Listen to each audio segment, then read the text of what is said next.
teman-teman, kita bertemu lagi. Pada saat ini kita akan belajar bersama-sama membuat motif pada kain dengan perlintang, ikatan, lipatan maupun jelujur yang sering dikenal dengan jumputan atau shibori atau yang lain.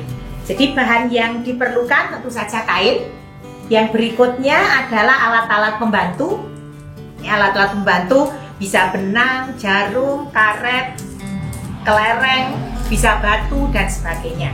Juga tentu saja pewarna, yaitu pewarna bejana dan pewarna mordan.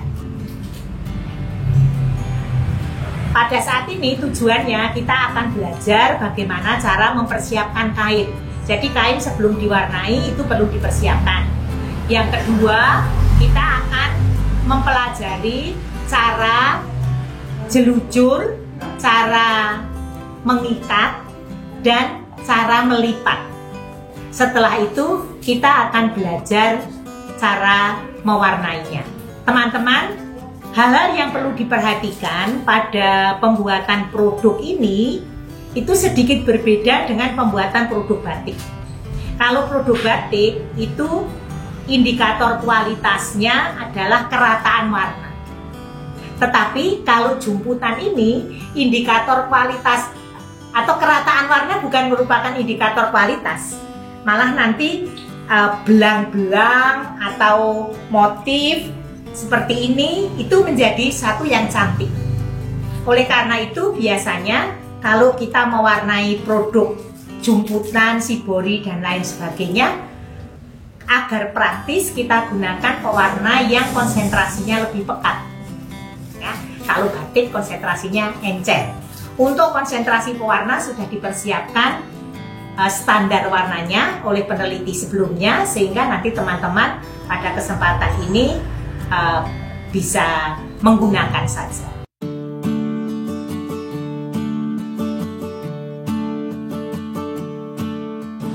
Selanjutnya, setelah proses pencucian kain, kemudian dilakukan proses mordanting.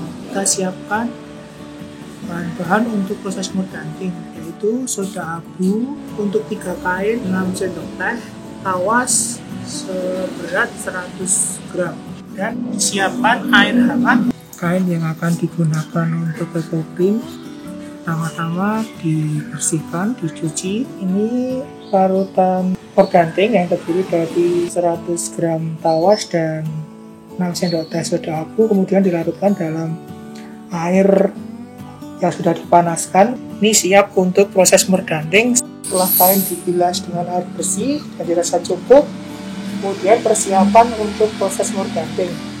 Kain ini kemudian dimasukkan ke dalam larutan mordan dan diamkan selama 45 menit dengan panas api sedang. Ini adalah kain yang sudah dipindahkan dari panci yang dipanaskan. Kain bersama larutan mordannya ini didiamkan 2-3 hari. Setelah itu kain siap untuk dilakukan pewarnaan. Kain kemudian dibilas dengan air bersih.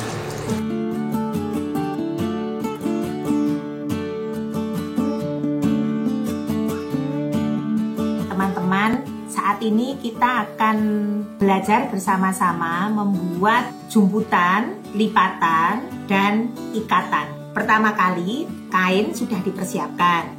Kain ini sudah dicuci bersih dengan deterjen dan direndam dengan mordan, seperti proses yang ada yang sudah dijelaskan sebelumnya.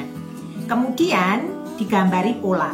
Ini jadi dibuat pola, yang ini rencananya pola untuk jelujur, terus ini pola untuk ikatan, ini pola untuk jumputan, dan ini untuk lipatan.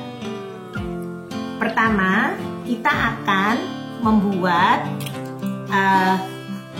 jelujur. Jadi jelujur ini kita buat, kita ikat lipat seperti ini, kemudian kita jelujur.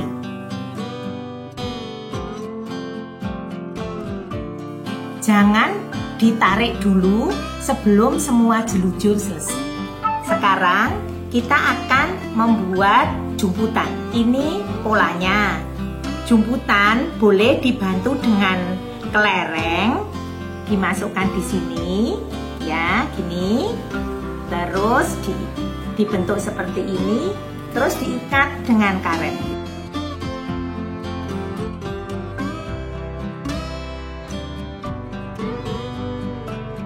Nanti ikatan berikutnya, ikatan karet keduanya itu adalah di pola kita yang gambar ini. Ini diikat lagi.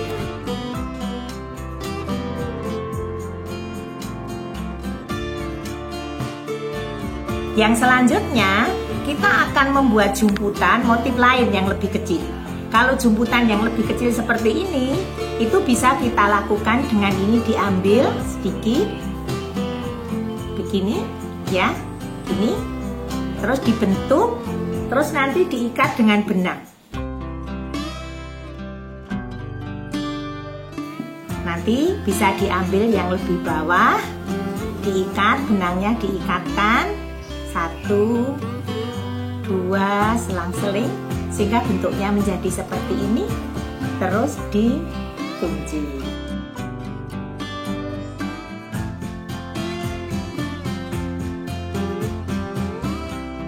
Nanti sampai semua gambar pola ini pola ini terikat semua.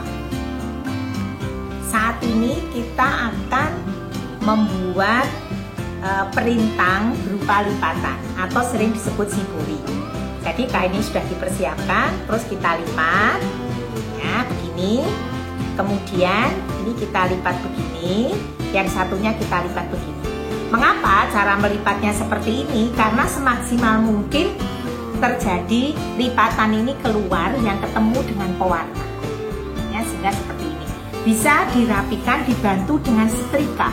Jadi setrika karena kerapian ini sangat menentukan. Setelah itu seperti ini kita lipat dalam bentuk segitiga seperti ini, ya. Ini bisa dibantu dengan setrika, terus ditarik ke sini. Begini, terus nanti ini ditarik begini, ya, terus ini seperti ini,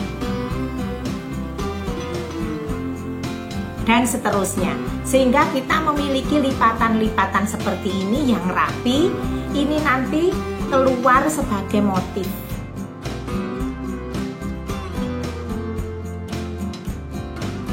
Setelah dilipat semuanya selesai, jadi kita memiliki lipatan yang rapi seperti ini, ya. Ini nanti akan memberikan motif, ya, lipatan itu. Agar tidak lepas lipatan kita ikat dengan karet, ya, sekencang mungkin, tetapi tidak merusak lipatan kita.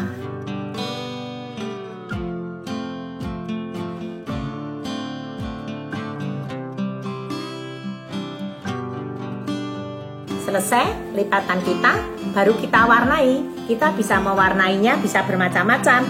Bisa di sini, bisa ini kita di sebelah sini, atau kita celup, dan seterusnya. Setelah semua pola ini selesai dijelujur seperti ini, terus ini jangan lupa di ujung-ujungnya, ujung-ujung benang dimatikan, kita tarik, ya, karena sudah semua dijelujur sehingga membentuk seperti ini. Kita tarik sehingga membentuk kerutan seperti ini, ya. Ini juga ditarik sehingga membentuk kerutan seperti ini, ya, membentuk kerutan seperti ini. Ini kerutan ini nanti kita diikat sehingga ini nanti menjadi motif. Biasanya motif kerutan ini diwarnai dengan pewarna indigo. Terus kalau yang ikatan-ikatan ini cukup kencang, itu bisa diwarnai dengan pewarna mordan. Karena kalau pewarna mordan itu kan mendifusi, jadi perlu ikatan yang kencang. Kalau ikatan yang kurang kencang seperti ini dengan pewarna mordan, yaitu tinggi, jelawi, tegeran, itu menjadi motifnya tidak tampak. Kalau mau menggunakan tinggi, jelawi, tegeran, setelah itu nanti diwarnai dengan indigo, sehingga nanti bisa menjadi warna kombinasi antara indigo dengan pewarna jenis mordant, yaitu Tiny Jolari Tegel. Kita akan membuat pewarna sebanyak 25 gram. Ini airnya 500 cc atau setengah liter.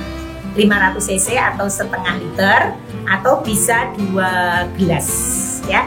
Dimasukkan ke panci, terus kompornya dinyalakan. Kita tunggu nanti sampai mencapai suhu 70 derajat Celcius. Suhu 70 itu ditandai dengan timbulnya gelembung-gelembung seperti ini. Jadi belum mendidih. Setelah itu kompor dimatikan ya. Terus pewarnanya dimasukkan pelan-pelan karena bentuknya serbuk. Terus diaduk. Setelah semua pewarnanya larut dengan baik, ya, jadi sudah tidak kelihatan serbuknya lagi. Sudah tidak kelihatan serbuknya, ditambahkan hidro sama soda yang bungkusan besar, ditambahkan, diaduk. Setelah itu ditutup dan dibiarkan 15 menit. Nanti dicirikan larutannya berwarna hijau. Sambil menunggu ini 15 menit, disiapkan air 5 liter, boleh kalau mau encer. Boleh juga 2 liter kalau mau agak pekat. Setelah 15 menit, diperoleh warna larutan yang hijau. Ya. Setelah itu, larutan ini dimasukkan ke sini. Setelah itu, ditambahkan hidro sama soda yang bungkusan kecil. Nah, diaduk pelan-pelan. Ini lihat warnanya hijau. Warnanya hijau. Setelah itu ditutup rapat, dibiarkan selama 1 jam. Ya, teman-teman, sekarang kita akan belajar mewarnai. Ya, mewarnai ini pewarnanya sudah disiapkan seperti petunjuk sebelumnya, bagaimana pewarna indigo dibuat sehingga cirinya aktif. Pewarna indigo itu yang warnanya hijau, terus ada buih birunya ini. Ini cirinya pewarna indigo itu aktif. Nah, kain yang ini, kain yang sudah selesai dilipat, ya, kain yang sudah selesai dijumput atau dilipat, ini itu sudah siap diwarnai. Kalau mewarnai dengan indigo itu boleh tidak terlalu kencang, boleh tidak terlalu kencang itu boleh, karena dia memang sifatnya reaktif ya.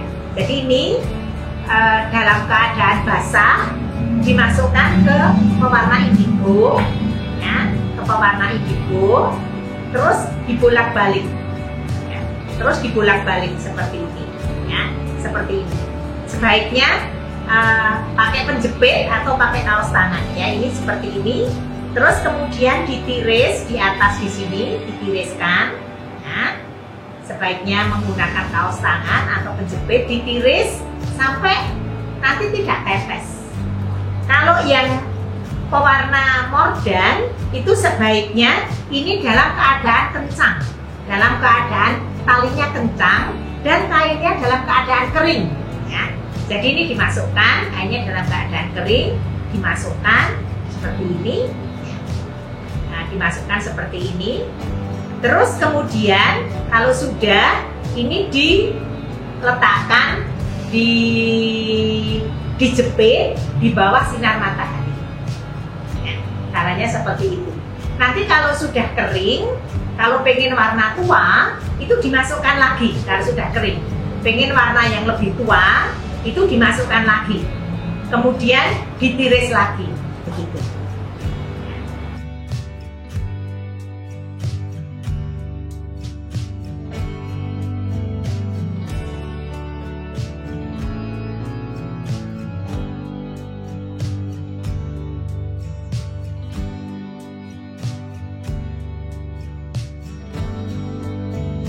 Teman-teman, kita sudah belajar bersama tentang pembuatan motif dengan cara jemputan, jujur. Ini yang tadi kita ikat dengan kelereng tadi, itu sudah jadi, bentuknya menjadi seperti ini ya. Ini yang tadi kita lipat, terus kita warnai dengan indigo, hasilnya seperti ini. Ya. Oleh karena itu, jangan takut berinovasi. Ya. Apapun yang kita lakukan dengan lipatan, dengan jumputan, semua hasilnya cukup bagus. Ya. Pesan pertama, jangan takut berinovasi. Yang kedua, pewarna alami yang sudah dipakai jangan dibuang, karena itu bisa menghemat bahan dari lingkungan, ya, dan tidak mencemari lingkungan. Ya, jangan dibuang, jadi ditampung kembali, begitu nanti bisa digunakan. Ya, selamat belajar dan selamat berhidup.